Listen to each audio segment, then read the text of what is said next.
সবাই ইফতার করেন।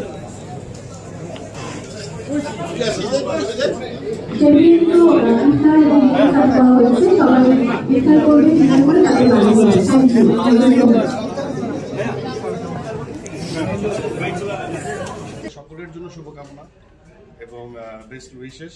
সবার ছবি একটা প্রত্যাশা থাকে না, সেই প্রত্যাশাটা কোন জায়গায় যে আপনি তার কথা শেষ করতে প্রত্যাশাটা তো সবসময় আমি কি বলবো, আমার প্রত্যাশাটা কি থাকবে, এটা আই এম লুকিং ফরওয়ার্ড এবং সবসময় এটা পজিটিভ। এই পজিটিভ বাদে কোনো নেগেটিভ প্রত্যাশা মানুষের জীবনে থাকে না, সিনেমা নিয়ে তো নাই।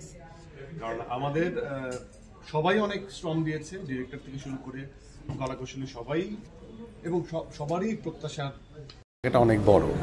আমি একটা ক্যারেক্টার প্লে করতে চাই অ্যাজ অ্যান আর্টিস্ট। আমি সবসময় আমি কমার্শিয়াল সিনেমাতে কাজ করতে পছন্দ করি, তবে আমার গল্প নির্ভর সিনেমায় কাজ করতে বেশি স্বাচ্ছন্দ্য বোধ করি এবং আমার ভালো লাগে। তো যেই ক্যারেক্টারটা প্লে করেছি এটা আমি অনেক কিছু বলতে বলবো না, কারণ শীঘ্রই রিলিজ করতে যাচ্ছে ঢাকায় সিনেমা হলে। আপনারা যখন দেখবেন তখন বুঝতে পারবেন আসলে এই ক্যারেক্টারটা আমাকে কেন কাজ করা হয়েছে এবং আমাকে যখন কাজ করা হয়েছে আমার মনে হয়েছে যে আমি এই সিনেমাতে এই চরিত্রটা করতে চাই এবং সিনেমাটার সাথে থাকতে চাই।